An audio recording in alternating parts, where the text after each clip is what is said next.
we will start with the first episode of the How to Make Friends series. This course will help you become more attractive and develop the ability to create friendships and relationships wherever you go. The first episode is crucial, and you should follow it to stay on track with this course. We will provide the link to the series in the specifications box.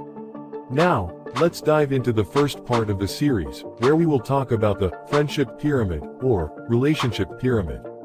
Through it, you will learn how we perceive others and how others perceive us. In this pyramid, the majority descends, unfortunately, and only a few manage to climb to the top. The pyramid consists of 5 layers, and the first layer is the layer of strangers. The layer of strangers is the most prevalent in our lives. You may encounter them on your way to work, or you might observe them in the cafe where you sit, or you could meet them at universities. The stranger is the person you have never spoken to before, you don't know them, or you may know their name but haven't interacted or conversed with them.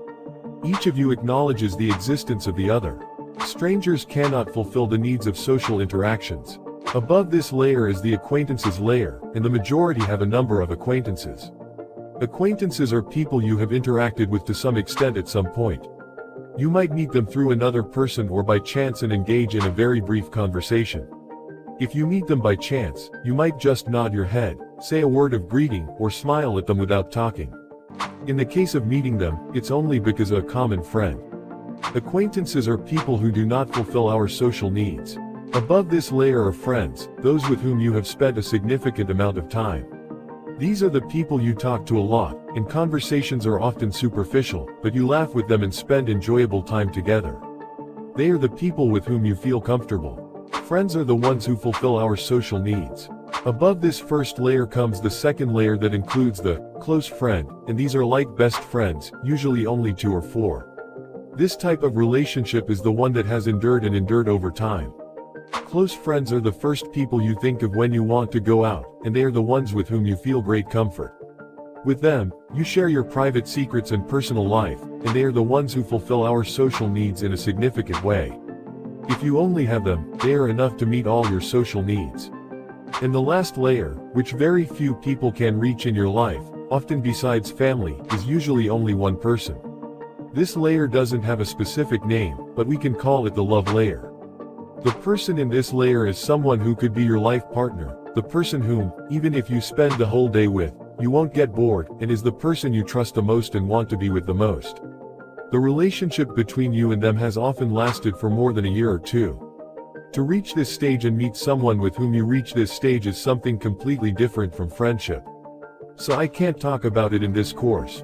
However, this course will greatly help you to reach this stage, and if you want us to create a video in the future discussing these topics, we can work on that. I know I said there are only 5 layers, but there are 2 layers at the bottom that we haven't talked about. The first layer is the neutral layer, meaning if you look at someone for the first time or meet them, in those first few seconds, that person will be in this layer. After a few moments, the brain classifies them either as a friend or as an enemy. If the person appears nice to us and poses no threat, your brain classifies them in the stranger layer. But if they give you a wrong signal, such as appearing to use drugs or carrying a weapon, or something simple that we didn't like, or if we sense danger from them, your brain puts them in the enemy layer, which is the worst layer you should try to avoid. Because once you label someone as an enemy, trust won't remain, and subconsciously, you'll try to avoid meeting that person. This happens because of the first impression. But don't worry, just because we placed someone in the enemy layer doesn't mean they'll stay there. They can ascend to the higher layers at any time, and similarly, anyone in the upper layers can descend downward. It means someone can be a close friend, and due to some problem or incident, they keep descending until they reach the enemy layer. If you see just 2 people arguing and not talking, it means each one has placed the other in the enemy layer. You need to understand the intricacies of relationships. You should comprehend the system of friendships and relationships significantly. Now, we will talk about the basics of how to ascend in these layers and how to descend in these layers. Here, we will rely on what is called the friendship formula. So, what is the friendship formula? This formula tells us that friendship equals proximity plus duration plus frequency plus intensity. Don't worry, I will explain each one of them. The crucial thing is that all these 4 factors are measured on a scale from 1 to 10. Meaning that 1 is minimal, and 10 is a lot. We'll start with proximity, which is simply the space you share with another person. For example, the number 1 means when you or another person are in a different place, proximity. This means that this person lives in another city or in a place far away from you. The number 3 means, for example, sitting in the same cafe or exercising in the same gym. The number 5 means working in the same place or studying in the same department. The number 7 means eating together in the same place. For example, when it's lunchtime, both of you go together to a place to eat or something like that. The number 10 means living together in the same house, like your spouse, for example. The second factor, my friendship formula, is duration, meaning the time you spend interacting with another person. For example, level 1. When you go to a cafe, and the waiter comes to you within 5 seconds, you tell him what you want him to bring to you. Level 3. If someone comes to you and asks about a place, where it is, and you explain it to him, showing him the way, and you end up talking to him for more than a minute. Level 5. When you sit with someone, have lunch together, or spend a whole half-hour talking, either one-on-one or in a group. Level 7. When you go out with someone, or when you spend the entire day in a cafe with someone.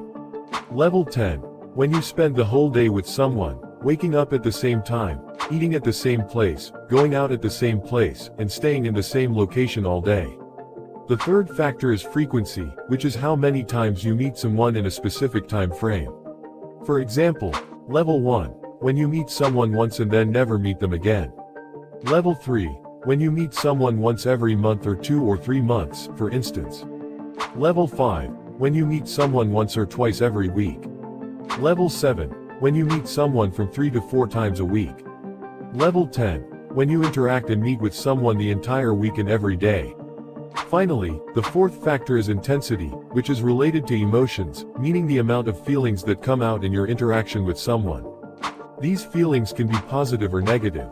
Level 1. It means 0 feelings, like when someone asks you what time it is, and you say it's 4 o'clock in the afternoon, there is no interaction at all. Level 3. When you talk to someone but it's usually quick, and you discuss something related to work or study, and in some cases, things happen that make you smile only. Level 5. When you talk to your friend and spend most of the time laughing and enjoying a good time. Level 7. When you converse with someone, and they give you a strong compliment that seems to come from the heart, making you happy for an hour or 2. Level 10. When the feelings are extremely strong, where you laugh, receive compliments all the time, and talk about personal matters, even if they are negative. The important thing is to be at the peak of emotional communication.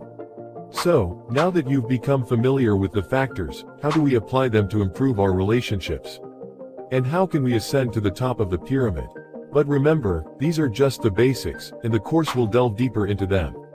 The key is how to use this formula to reach a level of friendship with someone, where you need to accumulate points. The rule states that the points assigned to a stranger are 0, acquaintances require at least 10 points, friends at least 15 points, close friends at least 25 points, and finally, the ultimate point is 35 points. Let's take an example. Imagine yourself and another person working in the same company. This means proximity is about 5 points.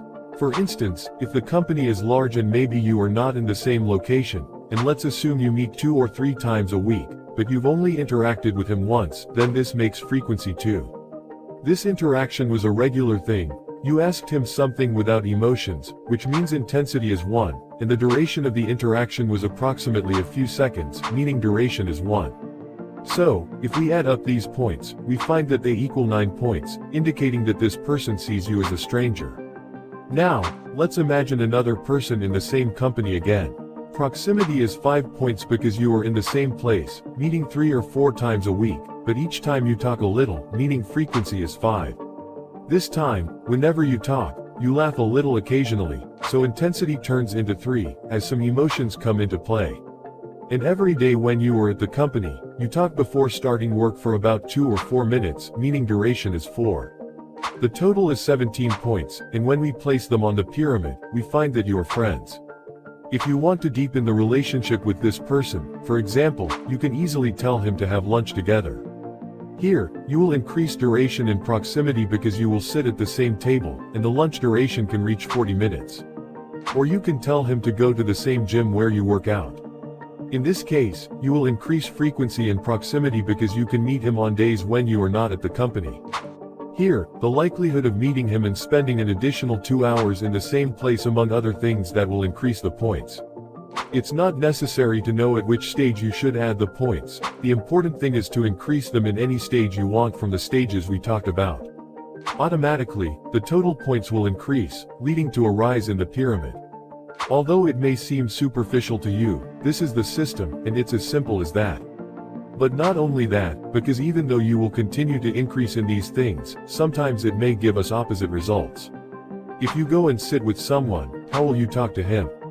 How will you deal with him? Will you be nice to him or not? What should you do? Many questions that we will answer in this course. This is what will make you ascend in the pyramid, and people will ascend with you, etc. So, we have finished this video, and we hope you liked it. Don't forget to subscribe and activate the notification bell to receive updates, and please like and comment on the episode. See you in the next video to continue the course. Goodbye.